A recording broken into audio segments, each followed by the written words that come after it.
자, 테마 12번부터 설명을 드릴게요. 자, 지금은 한능검 강의 심화학 기본 강의입니다. 2021년 2월 6일에 있는 한능검 시험 강의를 위한 찍기 특강입니다.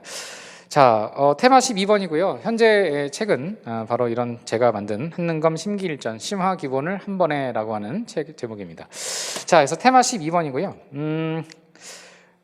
고대 신앙과 학문이에요. 자, 이거는 이제 유교, 불교에 대한 얘기입니다. 그래서 여기서 중요한 건 유교보다는 사실은 불교입니다. 그래서 이 고대 시기에 불교가 출제될 가능성이 아주 높아 보입니다. 그래서 신라의 불교 가운데서도 특히 통일신라 시대의 불교 두 사람을 구분하는 연습을 하는 게 가장 중요하다고 좀 보여집니다. 그래서 통일신라 중대의 불교는 원효와 의상으로 대표된다. 그래서 원효 스님과 의상 스님 이 두 분을 구분하는 거예요. 자, 해골바가지를 있는 물을 마셔서 당나라에 안 가고 깨달으신 분이 계시죠. 이 사실은 해골바가지에 있는 물을 모르고 잠자다가 이렇게 깨서 이렇게 막 먹었을 때는 맛있게 먹었는데 그 다음날 아침 먹으니까 이게 썩은 물이더라. 야, 근데 똑같은 물을 조금 썩은 물을 먹었는데 모르고 먹었을 때 맛있게 먹었는데 알고 먹으니까 이게 도저히 못 먹겠더라. 이걸 깨달았어요. 그래서 사람의 마음이 두 개지만 사실은 근원이 하나다라는 걸 생각한 거죠. 그러니까 상황이 바뀌는 거지 상황이 바뀌면서 마음이 변하는 것이지 실제로 마음은 하나다라고 생각한 거예요. 그래서 달라 보이지만 다르지 않다. 이게 원효 스님의 핵심 사상입니다. 그래서 원효 스님은 이문일심의 법이라고 해서 다른 것처럼 보이는 것도 다르지 않다라는 이 화쟁이라고 하는 사상을 강조하신 분이에요. 그래서 화쟁 사상을 강조한 원효입니다. 그래서 이 화쟁 사상을 강조한 데 반면 의상 스님은 당나라로 갔어요. 원래 같이 가시다가 이분만 드시고 이분은 안 드셨거든요. 그래서 이분은 해골바가지에 있는 물을 안 먹었어. 그래서 당나라로 간 거예요. 그래서 당나라로 가서 당나라의 화엄을 공부하고 오십니다. 이게 두 개가 같은 듯 다른 느낌인데, 근데 이 원효 스님과 의상 스님은 하나는 화쟁, 이분은 화엄이라고 합니다. 자, 그럼 이분들과 관련되어 있는 중요한 내용이 뭐가 있느냐 했더니 바로 저술이에요. 저술. 이분들의 그 책이 뭐가 있냐 그러면은 이분은 대승기신론소라는 저술과 또 그 유명한 화쟁 사상이 들어가 있는 신문 화쟁론 두 개가 있습니다. 그래서 이 두 개가 바로 원효 스님 화쟁의 핵심 결정판. 의상은 대신 1승 법궤도라는 게 있어요. 그래서 만약에 결과적으로 답이 나온다면 이제 이렇게 나올 겁니다. 이렇게 나올 거고, 뭐 사찰로 물어본다면 이분이 나올 가능성이 높은데 이분은 부석사라던가 양양에 있는 낙산사 같은 게 출제가 될 것입니다. 그래서 부석사를 중심으로 화엄종을 개창하였다. 이러면 의상 스님이 되는 거예요. 한편 통일신라 이제 중대가 아니라 이제 하대의 불교의 특징은 이제 이런 원효나 의상 스님이 아니고요. 선종 불교입니다. 그래서 선종 불교에 대한 얘기를 물어볼 텐데, 선종은 참선을 근본으로 삼는 불교입니다. 근데 선종과 대비되는 개념은 교종이라고 해서 불교 경전을 중시 여기는 불교가 있어요. 그래서 불교 경전을 열심히 읽어야 해탈한다는 그런 불교가 있던 반면, 책 필요 없다. 그냥 참선만으로도 깨달을 수 있다라고 생각한 게 선종불교입니다. 그래서 신라 하대는 이런 선종불교가 유행하였는데, 이 선종불교는 당시 좀 주류 사상이라고 각광을 받지 못하고 있었어요. 비주류고 약간 진보적인 생각 갖고 있는 진보 사상이었다. 보수 사상은 책을 읽어야 해탈할 수 있다라고 생각한 교종불교였어요. 그러니까 마치 보수와 진보의 대결 같은 거죠. 그래서 귀족들이 후원하던 건 교종불교. 근데 당시 지방에서 새롭게 막 성장하고 있었던 새로운 정치 세력을 호족이라고 하는데, 그 호족이 후원하던 걸 선종이라고 합니다. 그럼 선종이 유행했던 걸 어떻게 알고 있느냐? 비주류니까 아무래도 좀 지방에서 성장했겠죠. 그래서 지방에 특히 산들이 많아요. 큰 산들 중심으로 절이 세워집니다. 뭐 요즘도 뭐 불교 사찰 그러면 대부분 다 산에 있죠. 그런 전통입니다. 그래서 선종 사찰들의 특징은 만약에 선종이 나오면 좀 선종을 길게 쓰세요. 그렇죠? 그러면 선종은 어디 있느냐? 산에 있습니다. 그래서 구선이라고도 하고 구산이라고도 합니다. 구산. 산에 있다. 이런 선종 승려들이 돌아가시면 자, 정답으로 승탑이 많이 조성되었다. 그래서 승탑은 말 그대로 이렇게 조그맣게 사람 키만한 탑인데 팔각 원당형처럼 되어 있어요. 팔각정 같이 생긴 그런 돌로 만든 탑입니다. 이런 승탑이 많이 조성되었다.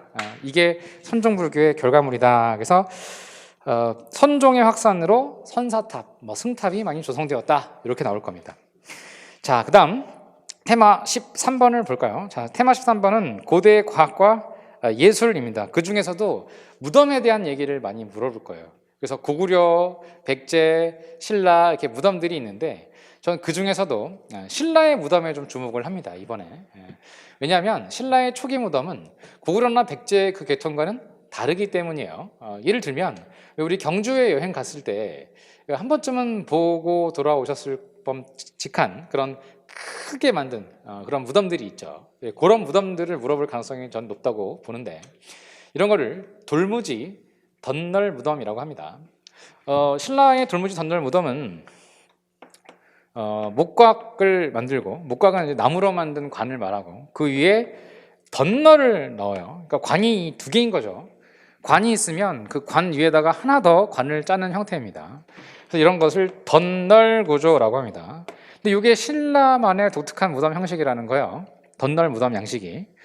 그리고 돌무지라고 하는 거는 이런 무덤 이중으로 만든 널 위에다가 돌을 이렇게 무지하게 많이 쌓아 올려요. 이렇게 돌을 무지하게 많이 쌓아 올립니다. 막 쌓아 올려요. 막 쌓아 올리고 그 위에다가 흙으로 이렇게 봉토를 덮습니다. 그래서 이건 돌무지고 이건 널이 두 개 있기 때문에 덧널이라고 하는데, 그래서 이거는 봉토죠. 흙. 그래서 엄밀히 말하면 이제 봉토, 적석, 목곽분이라고 하는 것이죠. 근데 이거를 우리말로 그냥 돌무지, 덧널무덤. 근데 돌무지, 덧널무덤은 말만 가지고 보면은 이런 흙이 없을 것 같은데 흙이 위에 이렇게 있어요. 그래서 거대한 봉분 형식의 무덤 형식입니다. 그래서 이 대표적인 무덤 그러면 세 가지가 있는데 바로 호우총이 있어요.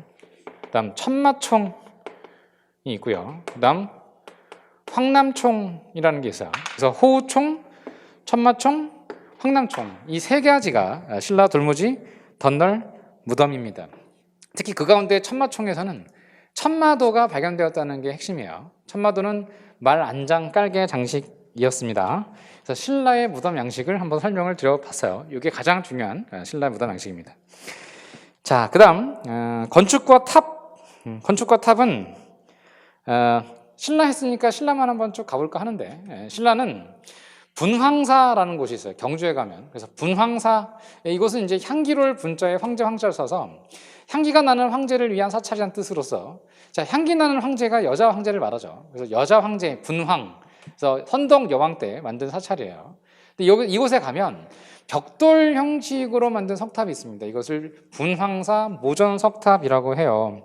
그래서 안산암이라고 합니다. 안산암을 벽돌 형식으로 쌓아 올렸다. 이렇게 나오면 이거는 모전 석탑이 됩니다. 모방하다, 전 벽돌을, 그래서 벽돌을 모방한 석탑이다 해서 돌을, 즉 안산암을 벽돌 형식으로 쌓아 올리다 이러면은 이건 모전 석탑이 됩니다. 이건 분황사 모전 석탑으로 신라의 독특한 양식이다라고 할 수가 있습니다. 자, 그 다음에 통일신라 하대로 가면요, 신라 하대 가면은 이런 그 승탑이 유행한 것과 같이 함께 이런 승탑과 석탑이 유행하는데, 이 석탑 가운데에서는 양양에 가면 진전사지 3층 석탑이라고 있어요. 그래서 이 양양 진전사 3층 석탑은 그 특징이 있습니다. 이게 전반적으로 신라 중대에 비해서 비례와 균형이 좀 무너져요. 그리고 탑 신부에 불상을 새겨 넣어서 장식성이 매우 강하다라고 하는 석탑입니다. 그래서 탑신에다가 진전사는 탑신에 부조로서 불상을 새겨 넣었다. 이렇게 나오면 신라 하대 진전사지 석탑입니다. 자, 그다음에 테마 14번을 갑니다. 자, 이제 후삼국과 민족의 재통일 부분이에요. 이제 고려 건국 과정을 한번 보도록 하다는 얘기죠. 자, 첫 번째는 후삼국 시대를 이해하는 거예요. 자, 그럼 신라하대까지 공부하였는데 신라하대가 망하면서 후백제가 등장합니다. 후백제.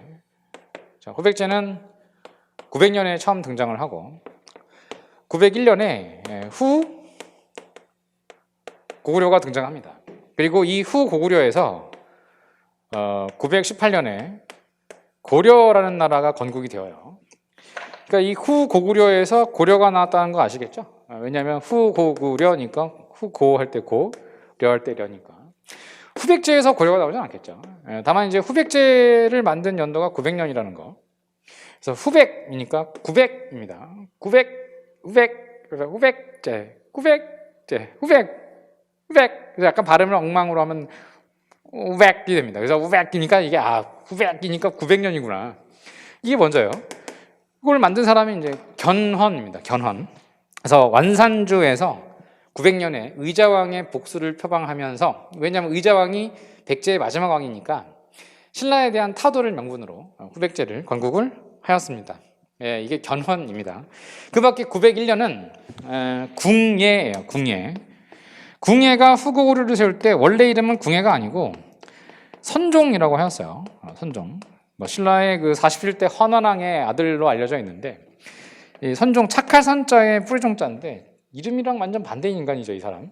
착할 선자의 뿌리종자가 아니고 완전 악종이죠, 악종. 그죠? 근데 이 양반이 자기를 궁예라고 한 이유가 이 궁자가 이 활궁자예요. 그래서 활을 잘 쏘던 그러니까 예맥의 후손이다. 그럼 예맥은 고구려를 뜻하고 이 활은 이제 주몽을 뜻하거든요. 고구려를 세운 주몽의 후손이라는 걸 표방한 거예요. 그래서 이름을 궁예라고 한 건 자기가 활 잘 쏘는 예맥이다 이런 뜻인 거예요. 원래 이름은 궁예가 아니죠. 근데 이 사람이 이제 그래서 고구려를 계승했다고 해서 후고구려를 만든 거죠. 그래서 궁예는 후고구려를 개성에서 공국하였다. 경기도 개성에서 건국하였다라고 합니다. 그럼 이제 왕건 어떤 사람이냐면 그 개성의 호족이에요, 그죠?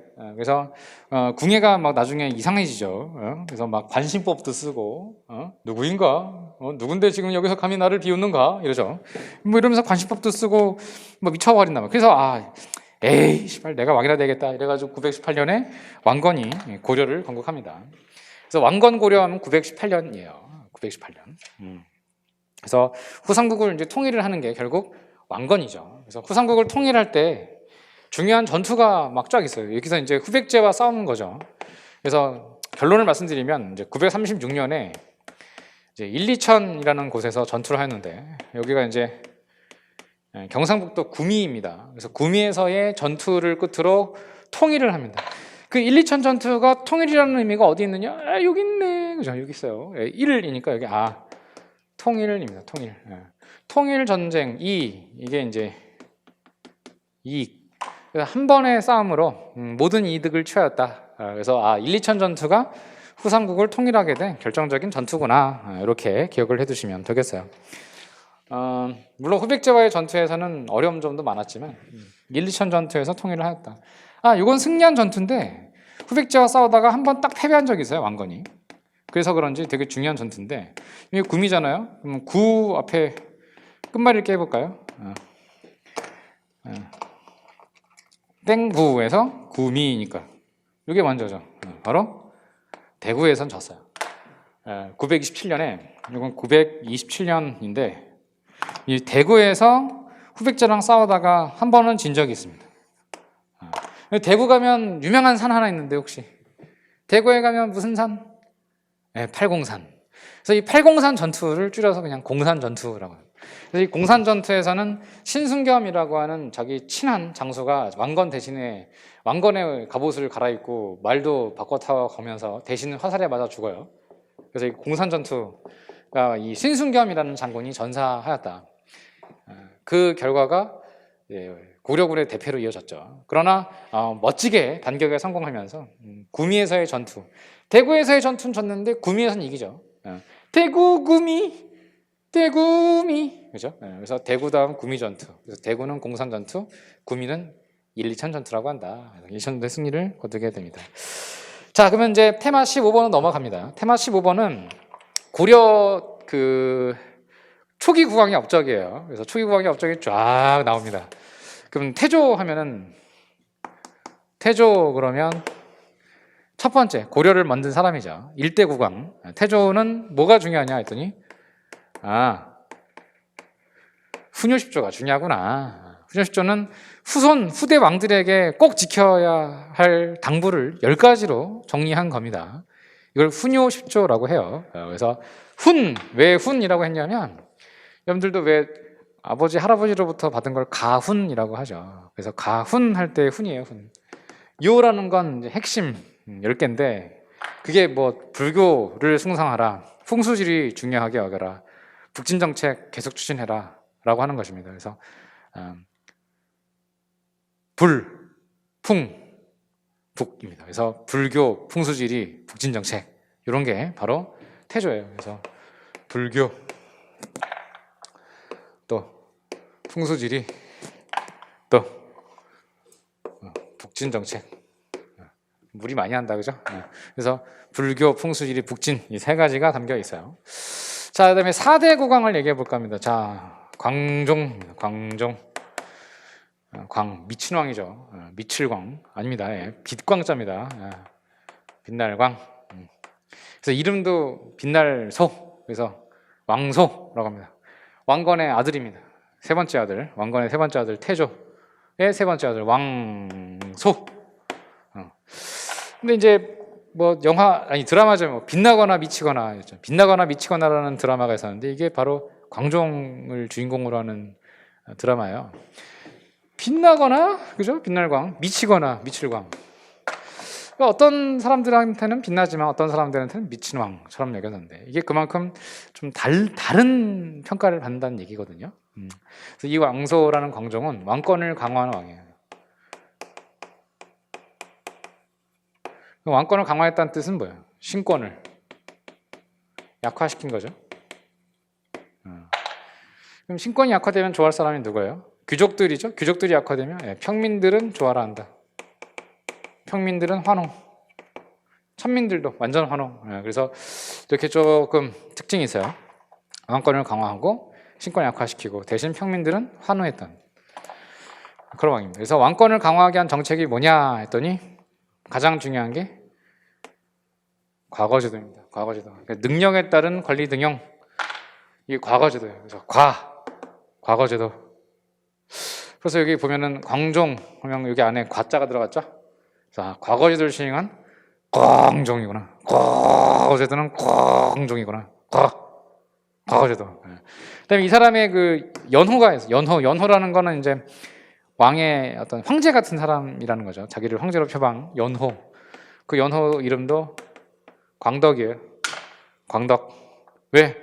광종이니까 광덕이죠. 그래서 광종의 업적은 과거제도 실시와 광덕이라는 연호적이다. 이게 바로 이 능력에 따른 관리 등용이니까 이제 이런 걸 바꾸겠다는 거고, 광덕이라는 건 이제 왕권을 강화하겠다는 뜻이 되겠죠. 그래서 특히 과거제도 관련돼서는 이제 중국인이었던 쌍기라는 사람을 등용했는데 그만큼 과거제도에 대한 반발이 심했기 때문에 외국에서 이렇게 쌍기를 수입해 온 겁니다. 수입해서 쌍기한테 야 과거제도 네가 좀 시행해. 했더니 쌍기가 알겠습니다. 쌍기 이렇게 된 거죠. 쌍기 과거제도 시행입니다. 그다음에 이제 이런 거에 대한 반발이 반드시 있죠. 왜냐하면 이제 역사라는 건 이제 정반합, 그러니까 이건 어떤 흐름이 있으면 이거에 대한 반발이 있거든요. 반발이 있는 게 이제 누구냐면 성종이에요. 그래서 태해정광 경성묵현이라고 해서 6대 왕입니다. 6대 성종인데 이 성종은 반대라고 생각하면 돼요. 그래서 이때부터 이제 신권이 다시 강화된다. 그러면 이제 신권 강화하면 어떤 신하가 있어야 될 거 아니에요? 그 신하가 누구냐면은 최승로라는 사람이고, 최승로가 시무 28조. 보면 최씨들이 참 이 시무책을 좋아해. 그 신라 하대에도 막 최치원이 신무 10조 올리고 있죠. 그러니까 이 최씨들 말이야, 그죠? 안강최라고 하나? 안씨, 강씨, 최씨? 아주 빡센 분들이다 이렇게 얘기하잖아요, 그죠? 그 얘기 이제 좋게 얘기하면 신념이 강하고 나쁘게 하면은 꼰대기질이 강하고 방골기장하다 이런 뜻이죠. 어쨌든 그 최승로의 시무 28조가 있어요. 이렇게 시무 28조. 왕한테 말이야. 야 이거 지키세요. 근데 그것도 뭐 한두 개도 아니고 28개나 올려. 이렇게 많이 올려봐야 후손들은 별로 안 좋아해요. 학생들이 다 외워야 되니까. 근데 이게 반대가 이제 핵심이 뭐냐면은 신권 중심이라는 거예요. 신권을 중심히 여겨라 뭐 이런 얘기고, 또 뭐 새로운 제도를 만드는데 이런 신권을 우대하는 제도를 만들면은 당연히 중앙 정치 기구가 받아들여집니다. 그래서 이때 이성육부라고 하는 고려의 근간이 만들어지는데, 이런 정치 체제가 완성되면 항상 이 성자가 들어가요. 성 완성했다는 얘기죠. 그래서 뭔가 완성한 왕, 이게 성종입니다. 그래서 최순호의 심의 28조와 정치 제도 등이 이때 완성된다, 이렇게 정리하시면 되겠습니다. 자, 테마 16번.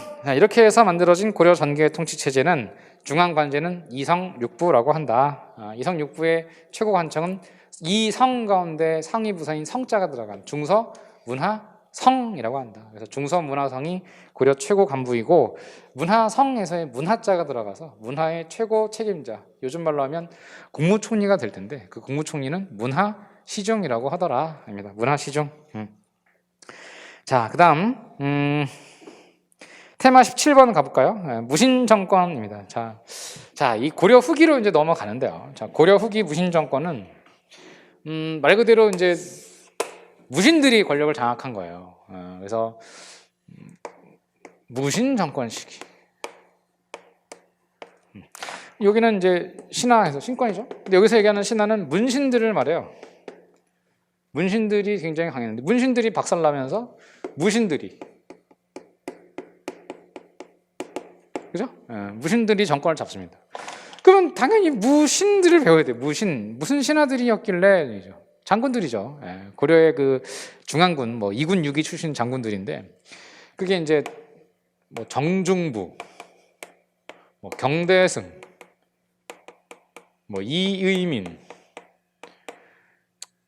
다 필요 없고, 아까 제가 보자, 안강, 최, 또 나와, 최. 그러니까 이게 최 씨들이 장난 아니야, 최 씨들이. 그래서 최 씨죠. 그러니까 문신도 최승로고 무신도 최 씨예요. 그래서 이 최 씨들이 뭐 한번 잡으면 끝나. 그냥 그 최 씨 고집이라고 하나?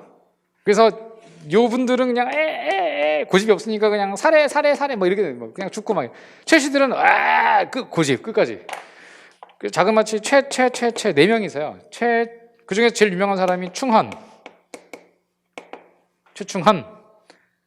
최충은 또 달라요. 최충은 따로 계시고, 최충헌, 그의 아들 우는 이제 자기 이름을 바꿔요. 이로.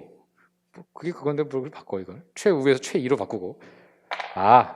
자기가 이대다 이거야. 이대, 그지? 두 번째. 그래서 이 최충헌, 최우, 그다음에 최항, 최의가 있는데, 뭐 가장 중요한 건 이분들이에요, 이분들. 그래서 최충헌과 최우를 구별하는 문제거든요. 그 중에서 제일 많이 나오는 게 뭐냐면은, 제가 그랬죠. 자료제시 정답, 이렇게. 자료제시 정답. 그러면 이제 둘 중에 하나인데, 교정도감이라고 하는 걸 낼 거예요. 교정도감. 이게 정답은 나올 겁니다. 교정도감. 만약에 하나 더 추가되자면은 봉사10조. 야, 왕한테 뭘 올리, 자, 봐봐. 아까 최씨 막 올리죠. 야, 왕 이렇게 하면 안 돼요. 이렇게. 또 여기도. 왕 이러면 안 돼요. 그래서 최씨들이 왕을 하여튼 그래서 봉사10조라고 하는 거 올리고 교정도감을 설치하다. 이게 답일 거예요. 뭐 봉사10조를 올렸다. 뭐 교정도감을 설치하였다. 이런 게 이제 답인데, 권력기구. 근데 이게 만약에 자료 제시가 나오면 만적이가 나올 거다. 만적이는 누구냐면은 노비인데 최충헌 노비예요. 최충헌 노비가 지 주인이 이제 권력 잡은 거 보고 이렇게 쭉 성장하는 거 봤을 거 아니에요. 그러니까 이 노비도 우리 주인도 처음에는 별로 아니었어. 근데 이 최충헌이 뭐 아무것도 없는 그냥 찌질이 모질이에서 갑자기 이렇게 권력 잡는 걸 보니까 자기도 헛된 이제 희망과 꿈을 갖는 거죠. 우리 가끔씩 그런 생각하죠. 저 사람도 하는데 왜 나라고 못해? 이런 생각하죠. 나는 못해요 원래. 다른 사람 할 수 있는데. 이 만적이는 헛된 꿈을 꾸었어. 그게 바로 이제 얘가 이제 뭔가 반란을 준비하다가 사전에 적발돼가지고 꽁꽁 묶여가지고 강물에 던져져요. 이 만적의 난. 그 만적의 난이 있을 때 이제 뭐가 나오냐? 그러면 이게 아마 자료 제시가 될 거고, 이게 답으로 나올 거예요. 교정도감 설치, 봉사10조를 올렸다. 이렇게.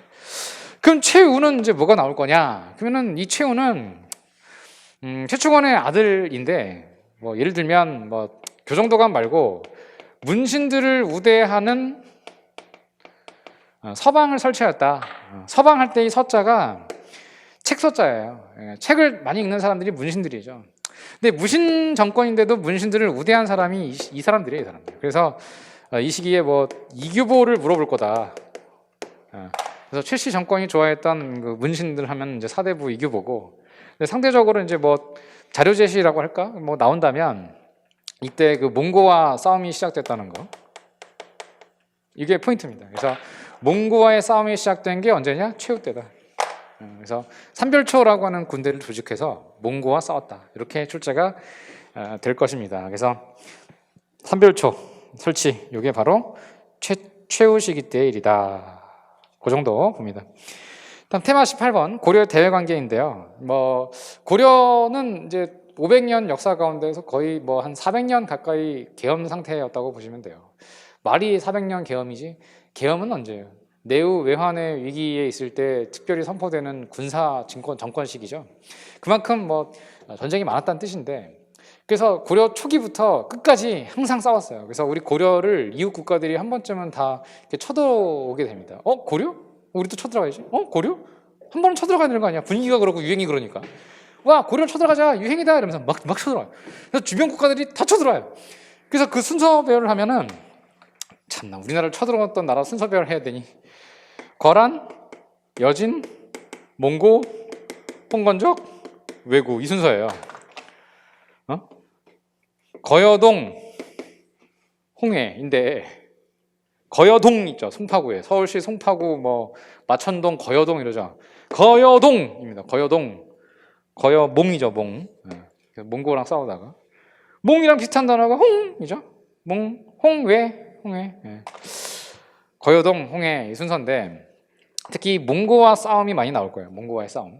왜냐하면 우리 고려가 대무항전을 이제 한 40년을 합니다. 근데 40년을 뭐 계속 싸웠던 건 아니고, 이제 몽고의 군대가 쳐들어오는 그 시기가 몇 년 단위로 있어요. 근데 뭐 평화 시기도 있지만 싸웠던 시기도 있고, 뭐 이렇게 해서 총 40년간이 전쟁 시기였다 이렇게 알려져 있는데, 크게 말하면은 총 6차 전쟁 정도로 나눌 수가 있습니다. 6차전. 그래서 몽고와의 싸움이 좀 중요하다라고 할 수 있어요. 그래서 제일 먼저 몽고와의 싸움의 그 시작은 강동성에서의 역이다. 그래서 전 줄여서 강동역이라는데, 평양 동쪽에 있던 성 이름이고요. 강동성에서 몽고와 처음으로 만나서 일종의 연합 작전 같은 것을 같이 합니다. 그래서 이때는 싸우진 않았고, 서로 함께 연합군을 형성해서 공동의적인 거란을 물리치는 전투였다. 근데 이 이후에 몽고가 우리를 도와줬다면서 많은 양의 대가를 바랍니다. 또 우리 고려는 들어줬어요. 몽고랑 싸우는 것보다는 대가를 들어주자. 그래서 저고여라는 몽고 사신이 행패를 부리고 돌아가다가 이 사람이 무슨 이유인지 갑자기 죽어요. 이걸 저고여 피살 사건.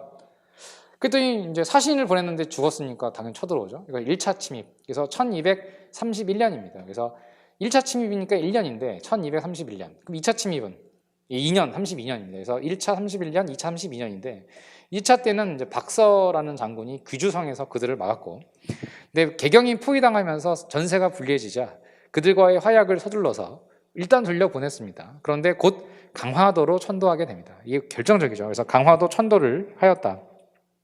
그래서 최후 때인데 주민을 산성이나 바다로 도망치게 하고 피신시키고, 본인도 솔선수범해서 먼저 강화도로 도망갑니다. 원래 좀 제일 늦게 가야 되는 거 아닙니까? 근데 제일 먼저 갑니다. 솔선수범은 이런 데 합니다.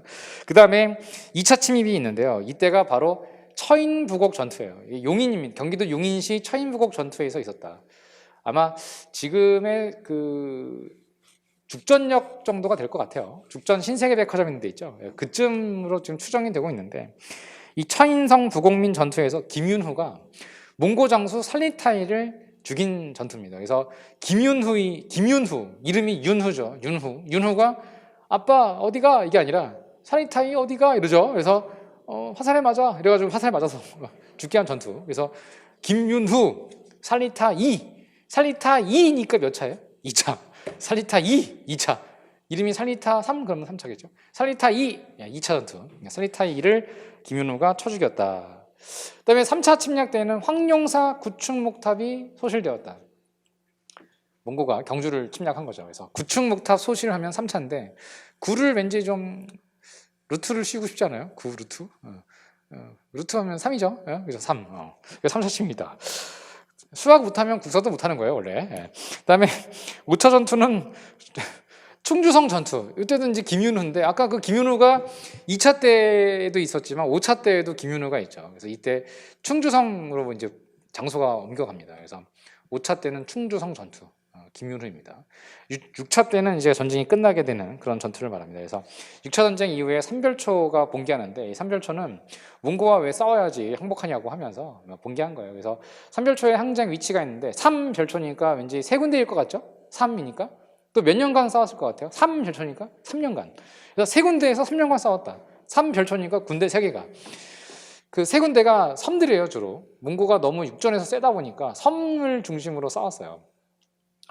이것 근데 전술적으로 실패했죠. 왜냐하면 섬이라는 데는 후퇴할 수도 없고 도망갈 데도 없는데 섬에 들어가서 어떻게 해요, 그죠? 네, 근데 강화도라는 섬, 두 번째가 진도, 세 번째가 제주도입니다. 그래서 강화도, 진도, 제주도. 끝으로 그 제주도에서 그 애월읍에 있는 항파두리라는 곳이 있어요. 그래서 애월읍 항파두리 항목 유적지가 삼별초가 끝까지 몽고와 싸웠다라는 것이 되고 우리가 제주도에 가면은 뭐가 많다 그래요? 뭐 바람도 많고 뭐 여자도 많고 또 말도 많고 이러죠. 그래서 말이 많아진 이유가 바로 이것입니다. 그래서 몽고가 기병이 강하잖아요. 그래서 목마장으로 제주도를 운영을 했다고 해요. 그래서 제주도에 말이 많아지게 된 계기다입니다. 다음 테마 19번 원간섭과 자주성의 실현인데 이게 원나라가 뭐냐면은 이제 우리랑 이제 싸울 때는 몽골이라는 이름을 갖고 있었는데 우리랑 이제 싸우면서 지들이 이겼단 말이야. 우리가 졌고 그 직후에 국호를 바꿔요. 야, 우리가 위원 그래서 원나라가 됩니다. 그래서 고려랑 싸워서 우리가 이겼다. 그래서 위원 그래서 원나라가 돼요. 농담입니다. 이거 진짜 그렇게 생각하시는 분들이 요즘은 있더라고. 이걸 놀랍게 있더라고. 이게 이겼다는 뜻이래. 이게 아니에요. 그냥 원나라. 어쨌든 중요한 건 그것이 아니라 어쨌든 고려랑 싸우다가 지들이 완전 이겼다 선포한 다음에 우리를 굴복시킨 다음에 국호를 바꿨다는 거예요. 그래서 위원 몽골 원 그래서 몽골 다음에 원나라가 됩니다. 그래서 이때부터 우리는 원나라의 지배를 받게 됐던 것이죠. 그래서 이것을 원간섭기라고 한다.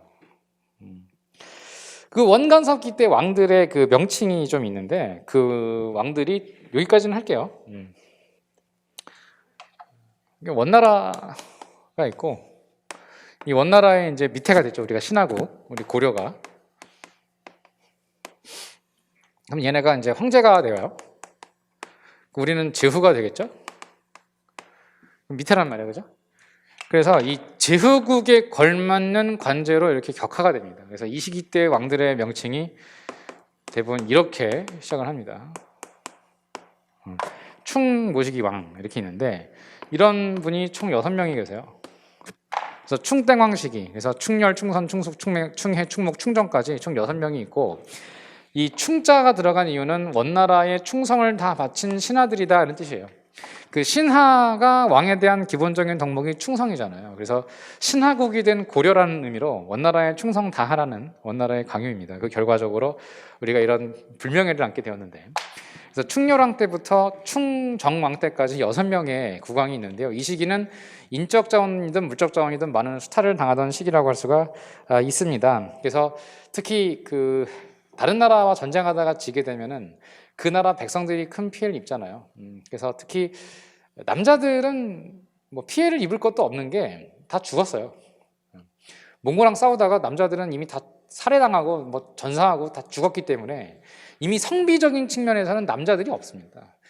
뭐 일화도 있어요. 그 너희들은 왜 남자들을 너희 고려 남자들을 몽고 군대 입대를 안 시키느냐? 뭐 이렇게 얘기를 하니까 우리 이제 재상들이 가서 신하들이 사신들이 가서 지난번 전쟁에서 남자들이 다 죽었습니다. 그 저기 원나라 황제께서 저희 다 죽였잖아요. 근데 뭐 남자가 있어야 말이죠. 이랬다는 거예요. 그러니까 이건 개기는 거죠. 야, 니들이 다 죽여놓고 무슨 소리냐 이런 얘기인 거예요. 그랬더니 야, 그러면은 그게 언젠데? 지금 니들은 결혼도 안 하고 애도 안 낳냐?